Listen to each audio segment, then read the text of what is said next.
Monsieur le ministre des Affaires étrangères, la politique extérieure de la France est dans l'égarement.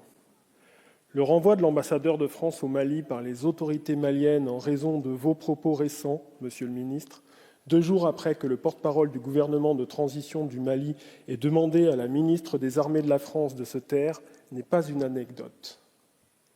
C'est un tournant de l'histoire de la présence française en Afrique. La France perd pied. Depuis plusieurs années, partout, notre pays se comporte de manière arrogante et belliqueuse. Pas un conflit sur notre planète sans des armes made in France pour l'attiser et le rendre plus meurtrier. Du Yémen à l'Éthiopie, de la Birmanie au Sahel, du Haut-Karabakh à la Libye, notre pays arme très fréquemment le bras de la mort. C'est la signature française de ce début de siècle. Quel malheur! Que dire de la violence de nombreuses dictatures que nous soutenons avec armes, logistiques, renseignements et personnel humain contre la liberté des peuples, contre la dignité des femmes et des hommes de ces ailleurs maltraités. Pour ces gens d'origine étrangère, les migrants, sans autre solution que de venir tenter un projet de vie en France, la maltraitance d'État. Mais pour les beaux yeux pleins de pétrole, de dollars et de contrats d'armement d'un dictateur, la Légion d'honneur et les ors de la République, du Quai d'Orsay à l'Élysée. Que d'égarement! Voilà bientôt 5 ans en réalité que notre pays a 2 ministres de la guerre et aucun de la paix. Bientôt 5 ans que notre pays aime se payer de jolis mots et de beaux discours en parfaite contradiction avec ce qu'on peut constater sur le terrain. Notre diplomatie est pourtant dotée d'atouts exceptionnels. Mais qu'en avez-vous fait? Qu'en faites-vous? J'entends déjà vos arguments de la réelle-politique, de ce monde difficile dans lequel les valeurs universelles que devrait porter notre pays ne remplissent pas les poches. Mais votre diplomatie de la réelle-politique montre des résultats tout aussi catastrophiques. En 5 ans, c'est ni les valeurs, ni les principes démocratiques, ni la balance commerciale. La politique extérieure française est dans l'égarement. Égarement en continuant de vendre de manière assassine contre le droit international et en connaissance de cause des armes qui finissent par tuer les enfants du Yémen, ce péché originel du quinquennat. Égarement quand l'ambassadeur de France au Togo porte plainte contre 2 journaux d'opposition de Lomé pour des articles pas assez respectueux des politiques de la place parisienne, faisant ainsi suspendre leur publication et cette étrange conception de la liberté de la presse.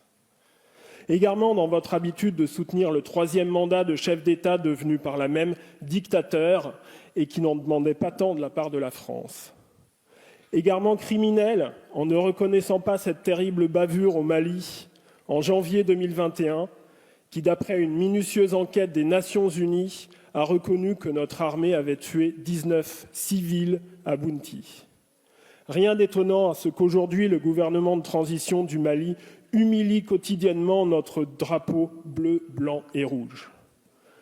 Égarement en s'affichant au Tchad, trop précipitamment aux côtés du dernier chef de guerre autoproclamé chef d'État. Égarement en fabriquant un sommet France-africain de la com, tout à la gloire d'un président de la République bien solitaire à Montpellier. Égarement en mentant, ici, monsieur le ministre, devant la représentation nationale et en faisant passer 3 eurodéputés catalans pour des reprises de justice alors qu'ils n'ont même pas été jugés. Égarement en permettant par un contrat mal ajusté aux Australiens de nous ridiculiser dans ce qui est devenu l'affaire des sous-marins. Égarement en laissant une grande entreprise française commercer avec la junte militaire birmane assassine. Égarement en faisant participer nos forces armées au nom de la lutte contre le terrorisme à l'opération Barbouze du nom de Sirli en Égypte sans jamais la dénoncer. Égarement en continuant de vouloir se faire faiseur de roi au Cameroun. Bref, j'en passe, l'égarement est partout. Notre crédibilité à l'égard des peuples de la planète s'amenuise de jour en jour. Le constat est déjà fait précédemment. Nos valeurs sont trahies. Mais vous osez encore appeler de vos vœux un nouvel humanisme du XXIe siècle dans votre feuille de route. La politique extérieure de la France est dans l'égarement. Elle ne sert plus un pays, mais quelques de vos amis. Monsieur le ministre, vous vous êtes égaré, mais je ne vous demanderai pas aujourd'hui de démissionner, car je crois en réalité que vous avez déjà démissionné depuis bien longtemps. Merci, cher collègue. La parole est...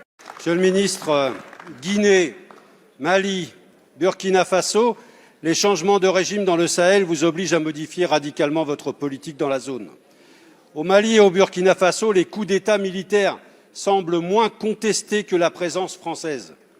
Certains pensent même que la prise de pouvoir par les militaires est un gage de retour à la souveraineté. Entendez-le. Les sanctions de la CEDEAO contre le Mali ont été vécues comme ayant été pilotées par la France. Or, elles vont appauvrir les Maliens et les peuples aux alentours. Ça aussi, vous devez l'entendre. Le résultat de votre obstination, c'est que notre ambassadeur a été expulsé du Mali. Les peuples du Sahel veulent se libérer d'un lien de subordination avec la France. Est-il monétaire? Est-il économique ou militaire? Les communistes pensent que ce sont les trois à la fois. Il faut rebattre les cartes de la présence française au Sahel. Les sociétés privées de sécurité comme Wagner ne sont là que parce que la politique française sahélienne a failli.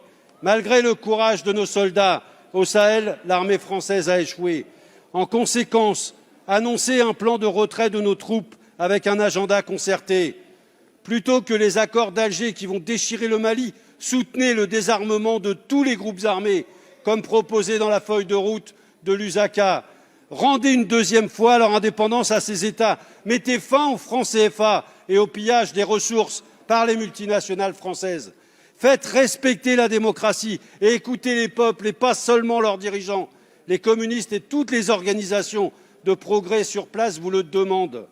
Nous l'avons constaté avec la plus grande gravité lors du colloque Donsoko à Dakar la semaine dernière. Si vous aviez fait tout cela, ces coups d'État se seraient heurtés à une résistance populaire forte.